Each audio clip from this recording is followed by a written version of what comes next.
जय श्री कृष्णा दोस्तों। आज हम लोग प्रारंभ करने जा रहे हैं अष्टावक्र गीता का छठा प्रसंग। इसमें शिष्य की मुक्ति की अभिव्यक्ति के बारे में बताया गया है, जहां पर गुरु हैं ऋषि अष्टावक्र जी और शिष्य हैं राजा जनक।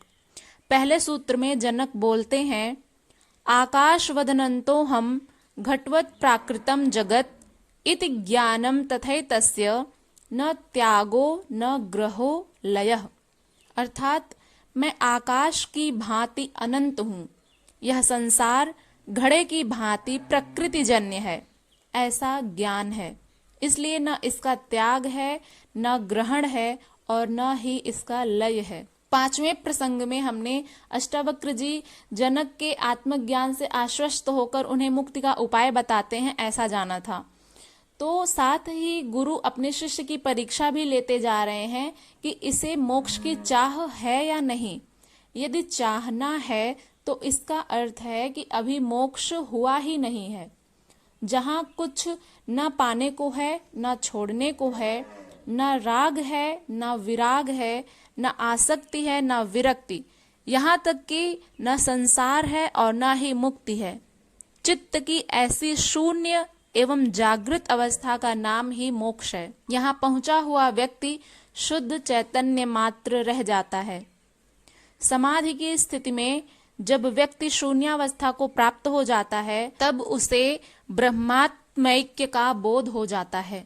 ब्रह्मात्मैक्य का बोध होना अर्थात ब्रह्म और आत्मा की एकता का बोध हो जाता है।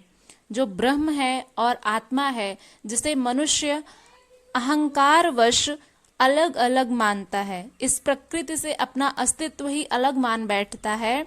तो यहाँ पर जब व्यक्ति आत्मज्ञानी हो जाता है, ज्ञानावस्था में पहुंच जाता है, तो उसे ब्रह्मात्मैक्य का बोध हो जाता है। यानी वो ये जान लेता है कि ब्रह्म और आत्मा की एकता एक ही है, वे अलग अलग नहीं है, उनमें एकता है। तो जब व्यक्ति शून्यावस्था को प्राप्त हो जाता है, तब उसे ब्रह्म और आत्मा की एकता का बोध हो जाता है। वह व्यष्टि न रह करके समष्टि के साथ एक हो जाता है। व्यष्टि और समष्टि क्या है, इसके बारे में हमने जाना था, फिर भी यहाँ पर आया है प्रसंग, तो एक बार जान लेते हैं कि व्यष्टि क्या है और समष्टि क्या है। व्यष्टि होता है कोई एक तत्व और समष्टि होता है समूह। जैसे वृक्षों का जो समूह है वन, उसको समष्टि कहेंगे, और जो एक वृक्ष है उसे व्यष्टि कहेंगे। ठीक उसी प्रकार से जैसे सागर में बहुत सारी बूंदों के मिलने से सागर बनता है, तो सागर कई बूंदों का समष्टि है और उसमें से जो एक बूंद है वो व्यष्टि है। जो व्यक्ति शून्यावस्था को प्राप्त हो जाता है, उसे ब्रह्मात्मैक्य का बोध हो जाता है, तो वह व्यष्टि न रह करके समष्टि के साथ एक हो जाता है। यहाँ पर समष्टि है ब्रह्म और व्यष्टि है ये जो संसार में मनुष्य हैं, वे व्यष्टि हैं, और समष्टि जो है वो ब्रह्म है। तो वो व्यक्ति जो शून्यावस्था को प्राप्त हो जाता है, वो व्यष्टि ना रह करके समष्टि के साथ यानी ब्रह्म के साथ एकाकार हो जाता है। वह पूर्ण सत्तावान ब्रह्म को जान लेता है। जान लेने से वह स्वयं ब्रह्म हो जाता है। वह सत्य को जानकर स्वयं सत्य हो जाता है। इस स्थिति में पहुंचने से पूर्व कई क्रियाएं करनी पड़ती हैं, किंतु पहुंचने पर उन सबको छोड़ना भी आवश्यक हो जाता है। जैसे हमारा यह शरीर है, तो इसी के माध्यम से हम योग साधना इत्यादि करते हैं। तो हमारा जो शरीर है वो एक तरह का यंत्र है, एक साधन मात्र है उस परम तत्व की प्राप्ति तक पहुंचने का। उस परम तत्व की प्राप्ति कराने में हमारा जो शरीर है वह एक साधन मात्र है। तो उस परम तत्व की प्राप्ति होने के पश्चात हमें शरीर को साथ नहीं लेना है, इस शरीर को छोड़ना भी होता है। तो यही बात यहाँ पर राजा जनक कह रहे हैं कि उस स्थिति में पहुंचने पर बहुत सी क्रियाएं करनी पड़ती हैं, किंतु जब वहां पर पहुंच जाओ तो बहुत कुछ छोड़ना भी होता है, सबको छोड़ना भी आवश्यक हो जाता है, वरना यही क्रियाएं उसका बंधन बन जाती हैं। दरिया पार करके किनारा आने पर नाव भी छोड़नी पड़ती है। जैसे जब हमें किसी समुद्र को पार करना होता है या फिर किसी नदी को पार करना होता है, तो हम नाव का सहारा लेते हैं। तो नाव के सहारे हम नदी के उस पार पहुंच तो जाते हैं, तो क्या हम नाव को भी साथ में लेकर जाते हैं? नहीं, नाव को वहीं पर छोड़ना होता है, हम अपने मार्ग पर अग्रसर हो जाते हैं। तो ठीक उसी प्रकार से हमारा यह जो शरीर है, यह उस परम तत्व की प्राप्ति में एक साधन है। जब उस परम तत्व की प्राप्ति हो जाती है तो जितने भी साधन हैं उनको छोड़ना भी आवश्यक हो जाता है, वरना यही जो साधन है वे बंधन का कारण बन जाते हैं। किनारे पर पहुंचकर नाव को ढोना मूर्खता ही है। पहुंचने पर शास्त्र, कर्म विधि, विधान, ध्यान, धारणा और समाधि आदि सब कुछ छोड़ना आवश्यक हो जाता है, क्योंकि इनकी उपयोगिता ही समाप्त हो गई। ज्ञान प्राप्ति के लिए ही इनकी उपयोगिता थी, अब सब व्यर्थ हो गए। जीवन में इनकी उपयोगिता है, मोक्ष में इनकी उपयोगिता कोई नहीं है। जैसे जीवन में इनकी उपयोगिता क्यों है? क्योंकि जब तक जीवन रहेगा तब तक हम उस परम तत्व को अगर नहीं जान पाए हैं तो वे एक साधन के रूप में हमारी सहायता करते हैं। तो जब उस परम तत्व को जान लेते हैं तो इसके पश्चात इन साधनों को छोड़ना आवश्यक हो जाता है। ज्ञान की प्राप्ति तक तो इनकी उपयोगिता थी, लेकिन अब ये सब व्यर्थ हो जाते हैं। मोक्ष में इनकी कोई उपयोगिता नहीं रहती है। संसार जागने के लिए बनाया गया है कि यहाँ सुख दुख आदि सब द्वंद्वों का अनुभव करके तुम जागो।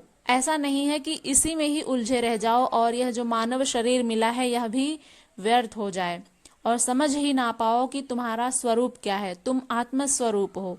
यही बात यहाँ पर राजा जनक, जब उनको आत्मानुभूति हो जाती है तो अष्टावक्र जी के द्वारा पूछने पर वे इन प्रश्नों का उत्तर देते हैं। वे कहते हैं कि यह जो संसार है वह जगाने के लिए यानी जागने के लिए बना है। इस संसार में आए हो तो जागो, कि यहाँ पर जो सुख दुख आदि द्वंद्व हैं इनका अनुभव करो और जाग जाओ। अष्टावक्र जी जनक के मुक्तावस्था की स्थिति को जानने हेतु जो उपदेश देते हैं, जनक उनका उत्तर देते हुए कहते हैं कि मैं शरीर नहीं आत्मा हूँ। जिस प्रकार यह आकाश अनंत है, असीम है, इसकी कोई सीमा नहीं है, उसी प्रकार मैं आत्मरूप होने से इस आकाश की भांति ही अनंत हूँ। जैसे इस ब्रह्मांड में जो अंतरिक्ष में ये आकाश है उसकी कोई सीमा नहीं है, वो अनंत है। ठीक उसी प्रकार से मैं आत्मरूप होने से इस आकाश की भांति ही अनंत हूँ। आकाश वदन अनंतो हम घटवत प्राकृतम जगत, जैसा कि वे सूत्र में कहते हैं, इति ज्ञानम तथैतस्य न त्यागो न ग्रहो लयः। यानी मैं आकाश की भांति ही अनंत हूँ, यह संसार घड़े की भांति प्रकृति जन्य है, ऐसा ज्ञान है। इसलिए न इसका त्याग है, न ग्रहण और न ही इसका लय है। उसी प्रकार से मैं आत्मरूप होने से इस आकाश की भांति ही अनंत हूँ। यह संसार उसी आत्मा का साकार रूप है, उसी का स्थूल रूप है जो घट की भांति है। जब यह संपूर्ण सृष्टि एक ही आत्म तत्व है तो फिर इसका त्याग, ग्रहण और लय किसमें और कैसे हो? जब यह संसार उसी आत्म तत्व से ही निकला हुआ है तो फिर इसकी तुलना क्यों की जाए, कैसे की जाए? जैसे घड़ा है वो मिट्टी से बनता है, तो जब वो घड़ा फूटेगा तो मिट्टी में ही विलीन हो जाएगा, उस मिट्टी से ही उस घड़े का निर्माण हुआ है। तो ठीक उसी प्रकार से इस आत्म तत्व से ही इस जगत की उत्पत्ति होती है। तो फिर जब उस आत्म तत्व से ही यह संपूर्ण सृष्टि निकली हुई है, उत्पन्न हुई है, तो इसका त्याग, ग्रहण और लय कैसे व किसमें हो? त्याग, ग्रहण और लय में दो का होना आवश्यक है। जब एक का त्याग हो तो दूसरे का ग्रहण हो और दूसरे में लय होता है, अन्यथा नहीं। जैसे जब दो वस्तुएं रहेंगी तभी एक का हम त्याग कर पाएंगे और दूसरे को ग्रहण कर पाएंगे। जब यहाँ पर एक ही सत्ता है तो फिर किससे हम त्याग करेंगे और किस में लय करेंगे? ऐसा हो ही नहीं सकता है। जब दो वस्तुएं रहती हैं तब ही जाकर के त्याग और ग्रहण और लय होता है, अन्यथा नहीं। जब मैंने देख लिया कि आत्मा एक ही है, वही सत्य है, सर्वम खलविदम ब्रह्म सत्यम ज्ञानमनंतम ब्रह्म, तो फिर किसका किसमें लय हो, किसका त्याग हो और किसका ग्रहण हो? राजा जनक यहाँ पर कहते हैं कि मैंने देखा है कि आत्मा एक ही है, वही सत्य है, सर्वम खलु इदम ब्रह्म, यहाँ पर जो कुछ भी है वो सब ब्रह्म है। सत्यम ज्ञानमनंतम ब्रह्म, यह जो संपूर्ण ज्ञान है वो अनंत है, सत्य है और वही ब्रह्म है। सत्यम ज्ञानम अनंतम ब्रह्म सर्वम खल्विदम ब्रह्म अहम ब्रह्मास्मि, मैं स्वयं ब्रह्म हूँ। इस प्रकार का जब वक्तव्य राजा जनक देते हैं तो फिर कहते हैं कि इनका किसमें और किससे लय हो। जब एक ही तत्व है तो किसका किसमें लय हो सकता है। जब दो सत्ता होगी तब जाकर के किसी का ग्रहण और त्याग किया जाता है। जब आत्म तत्व से ही यह संसार निकला हुआ है तो फिर कैसे हम उसकी तुलना कर सकते हैं। किसका किसमें त्याग करें और किसका किसमें ग्रहण करें, ये संभव ही नहीं है। ये केवल इस सृष्टि में ही संभव है। जैसे सृष्टि में द्वंद्व होते हैं, सुख दुख होते हैं, ईर्ष्या द्वेष प्रेम घृणा इत्यादि, ये सब जो द्वंद्व हैं इनका अस्तित्व केवल इस सृष्टि तक ही है। लेकिन उस आत्मा में पहुंचने पर, उस आत्म तत्व की अनुभूति होने पर ये सब समाप्त हो जाते हैं, स्वतः ही समाप्त हो जाते हैं। तो फिर यहाँ पर किसका किसमें लय हो, किसका किस में त्याग करें और किसका ग्रहण करें, ये प्रश्न उठ सकता है। तो ये प्रश्न नहीं है, कहीं ना कहीं ये उत्तर ही है कि आत्मा से ही जब ये संपूर्ण सृष्टि उत्पन्न हुई है तो इसमें किसी का लय और ग्रहण किया ही नहीं जा सकता है, ना ही किसी का त्याग किया जा सकता है।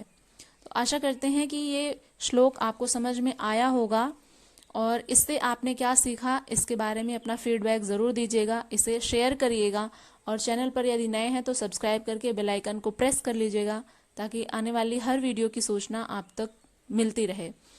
मिलते हैं नेक्स्ट वीडियो के साथ, तब तक के लिए अपना ध्यान रखिएगा। हरे कृष्ण।